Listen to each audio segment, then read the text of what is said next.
President Donald ট্রাম্পের জনসমর্থন বর্তমান মেয়াদের সর্বনিম্ন পর্যায়ে নেমে এসেছে। বেশ কয়েক মাস ধরে তার জনসমর্থন 40%-এর আশেপাশে থাকলেও সর্বশেষ জনমত জরিপগুলোর গড় অনুযায়ী প্রথমবারের মতো তা 39%-এ নেমে গেছে। অন্যদিকে তার কর্মকাণ্ডে অসন্তোষ প্রকাশ করেছেন দেশের 58% মানুষ। সাবেক ভাইস প্রেসিডেন্ট মাইক পেন্স মনে করেন শুল্ক নীতি, ইউক্রেনে বন্ধ এবং গর্ভপাতের বিরুদ্ধে অবস্থান সাধারণ ভোটারদের মাঝে নেতিবাচক প্রভাব ফেলছে। প্রেসিডেন্ট ডোনাল্ড ট্রাম্পের দায়িত্ব গ্রহণের দিন থেকে ডজনখানেক ভিন্ন ভিন্ন সংস্থার দ্বারা পরিচালিত জরিপগুলোর একটি দৈনিক গড় করেছে নিউ ইয়র্ক টাইমস। সর্বশেষ তথ্যানুযায়ী প্রেসিডেন্টের জনসমর্থন তার বর্তমান মেয়াদের সর্বনিম্ন স্তরে নেমে এসেছে। বৃহস্পতিবারের চিত্র অনুযায়ী ট্রাম্পের জনসমর্থন বেশ কয়েক মাস ধরে 40%-এর ঘরে থাকলেও তা এখন 39%-এ দাঁড়িয়েছে। এছাড়া প্রায় 58% মানুষ তার কর্মকাণ্ডে গভীর অসন্তোষ প্রকাশ করেছেন। নিউ ইয়র্ক টাইমসের একটি জরিপে অংশ নেওয়া 12 জন ট্রাম্প ভোটারের সবাই প্রেসিডেন্টের দ্বিতীয় মেয়াদের কার্যক্রম নিয়ে অসন্তুষ্ট। তাদের মধ্যে 9 জনই বলেছেন তারা ট্রাম্পকে ভোট দেওয়ার জন্য এখন অনুতপ্ত। রয়টার্সের নতুন জরিপ বলছে প্রেসিডেন্ট ডোনাল্ড ট্রাম্পের জনপ্রিয়তা কমে 34%-এ নেমে এসেছে। জীবনযাত্রার ব্যয় সামলানোর ক্ষেত্রে মাত্র 22% মানুষ তাকে সমর্থন করছেন, আর সামগ্রিকভাবে মাত্র 27% মানুষ তার অর্থনৈতিক কর্মকাণ্ডে সন্তুষ্ট, যা তার রাজনৈতিক ক্যারিয়ারে সর্বনিম্ন। ইরান যুদ্ধের কারণে গ্যাসোলিনের দাম বৃদ্ধি পাওয়ায় মার্চ মাসে দেশের মূল্যস্ফীতি আশঙ্কার চেয়ে বেড়েছে। জ্বালানির উচ্চ মূল্য সাধারণ মানুষের ক্রয় ক্ষমতা কমিয়ে দিচ্ছে, যা জনসমর্থন কমার প্রধান কারণ বলে মনে করছেন বিশেষজ্ঞরা। এদিকে রিপাবলিকান পার্টি দীর্ঘদিনের রক্ষণশীল আদর্শ থেকে বিচ্যুত হচ্ছে দাবি করে এটিকে পুনর্গঠনের উপর জোর দিয়েছেন সাবেক ভাইস প্রেসিডেন্ট মাইক পেন্স। বিশেষ করে মুক্ত বাণিজ্য, ইউক্রেন যুদ্ধ এবং গর্ভপাতের বিষয়ে ট্রাম্প প্রশাসনের অবস্থানের কড়া সমালোচনা করেন তিনি। মাইক পেন্স জানান 2028 সালের নির্বাচনে প্রতিদ্বন্দ্বিতা করার কোনো পরিকল্পনা তার নেই, তবে পর্দার অন্তরাল থেকে রিপাবলিকান পার্টির ভবিষ্যৎ গতিপথ নির্ধারণে তিনি সক্রিয় ভূমিকা রাখতে চান। ভোটাধিকার আইনের গুরুত্বপূর্ণ ধারা বাতিল করে দেয় সুপ্রিম কোর্টের তীব্র সমালোচনা করেছেন সাবেক ভাইস প্রেসিডেন্ট কামালা হ্যারিস।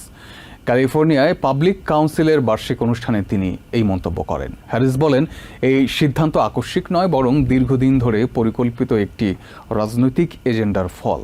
রায়ের ফলে নির্বাচনী সীমানা বৈষম্যমূলকভাবে নির্ধারণ করা হলেও সংখ্যালঘু ভোটারদের জন্য আইনি পদক্ষেপ নেওয়া কঠিন হয়ে পড়বে। একই সঙ্গে তিনি ইঙ্গিত দেন মধ্যবর্তী নির্বাচন সামনে রেখে রিপাবলিকানদের মধ্যে পরাজয়ের আশঙ্কা কাজ করছে।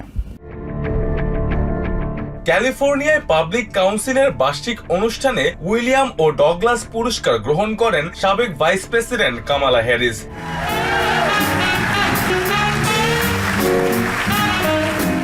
অনুষ্ঠানে কামালা হ্যারিস সুপ্রিম কোর্টের সাম্প্রতিক ভোটিং রাইটস অ্যাক্টের একটি গুরুত্বপূর্ণ ধারা বাতিলের রায় নিয়ে তীব্র সমালোচনা করেন। উপস্থিত দর্শকদের উদ্দেশ্যে কামালা বলেন, রিপাবলিকানদের কয়েক দশকের সুনির্দিষ্ট কর্মসূচির অংশ এই রায়, যার মূল লক্ষ্য মানুষের ভোট দেয়াকে কঠিন করে তোলা। No, they have had an agenda that has been in place for decades to get to this very moment and beyond, which is to make it so difficult for the people to vote. Harris আশঙ্কা প্রকাশ করেন, এই রায়ের ফলে নাম পরিবর্তনের জটিলতায় কয়েক million নারী ভোটার বিড়ম্বনার শিকার হবেন।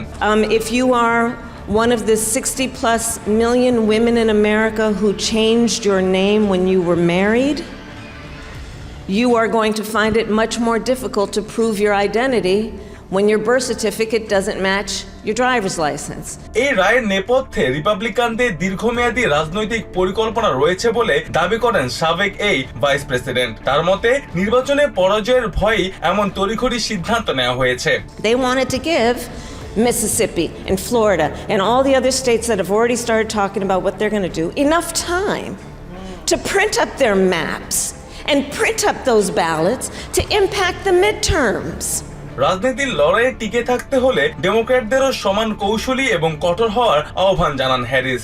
They are strategic, they think long term, and they are ruthless.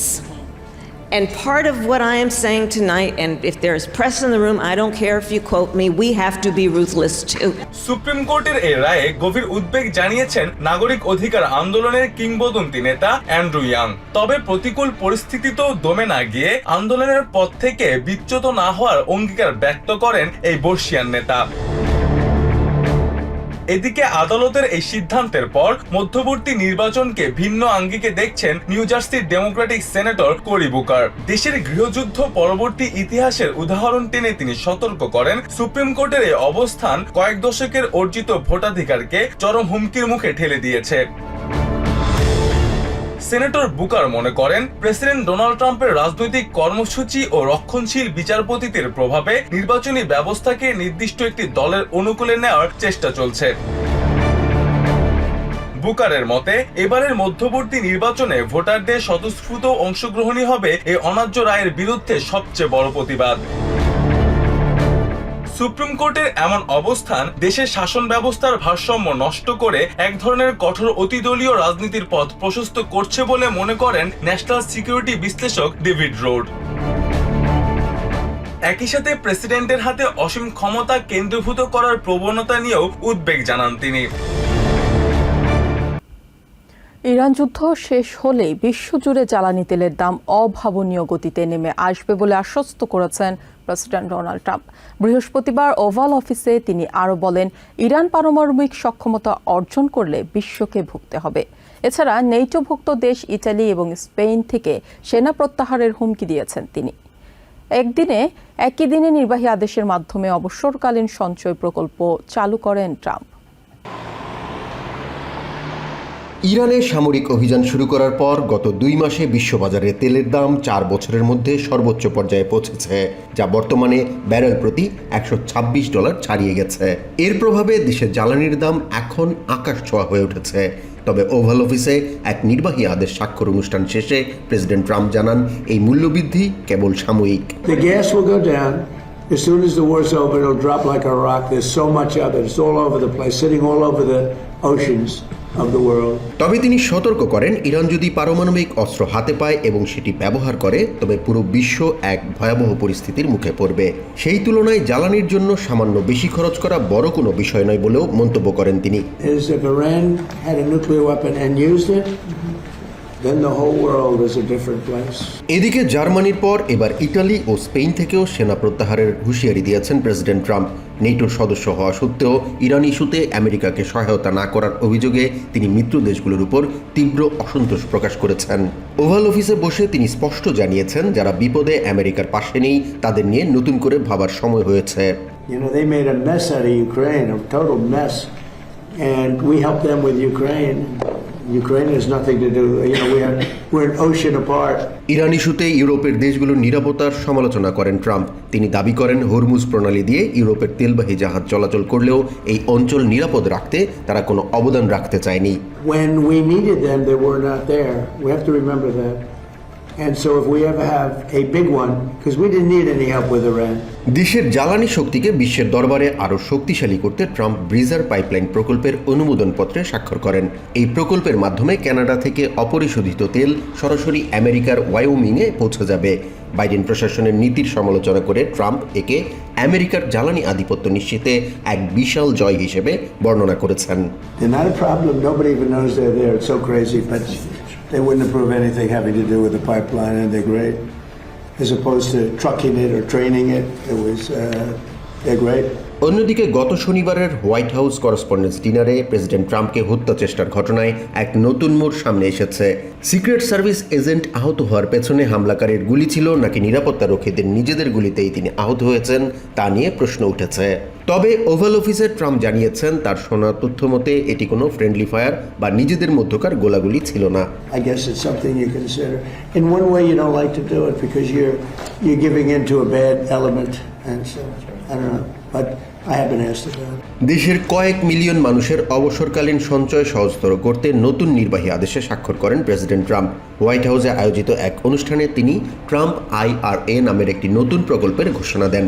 Trump জানান, আগামী বছরের শুরু থেকেই দেশের মানুষ TrumpIRA.gov ওয়েবসাইটে গিয়ে নিজেদের জন্য স্বল্প মূল্যের রিটায়ারমেন্ট অ্যাকাউন্ট খুলতে পারবেন।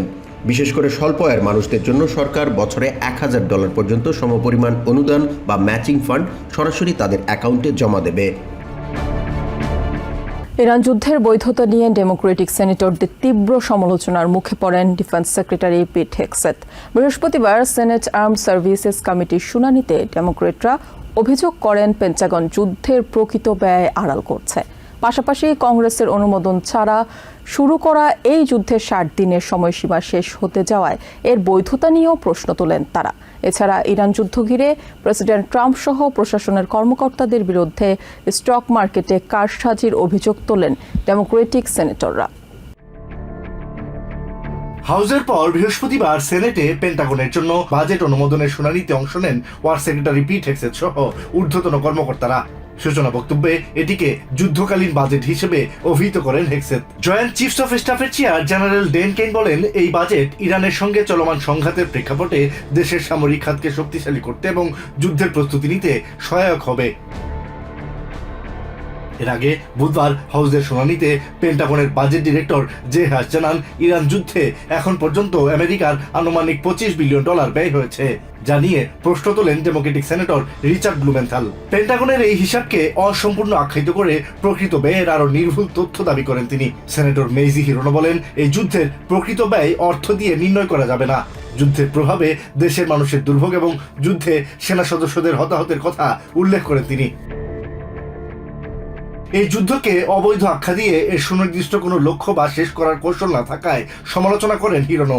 আরেক ডেমোক্রেটিক সেনেটর টিম কেইন স্মরণ করিয়ে দেন, কংগ্রেসের অনুমোদন ছাড়া শুরু করা যুদ্ধের 60 দিনের সময়সীমা শেষ হতে চলেছে। প্রেসিডেন্ট অতিরিক্ত 30 দিনের জন্য কংগ্রেসের অনুমতি চাইবেন কিনা জানতে চান তিনি। জবাবে হেগসেথ দাবি করেন, বর্তমানে যুদ্ধবিরতি চলায় 60 দিনের সেই সময়সীমা আপাতত স্থগিত আছে। তবে এই ব্যাখ্যার সাথে দ্বিমত পোষণ করেন কেইন। এছাড়া senator Elizabeth Warren president Trump সহ তার প্রশাসনের কর্মকর্তাদের বিরুদ্ধে ইনসাইডার ট্রেডিং বা অনৈতিকভাবে শেয়ার বাজারে বিনিয়োগের অভিযোগ আনেন। এ বিষয়ে হেগসেথের ব্যাখ্যা চান তিনি। তবে এমন অভিযোগ সরাসরি প্রত্যাখ্যান করেন হেগসেথ।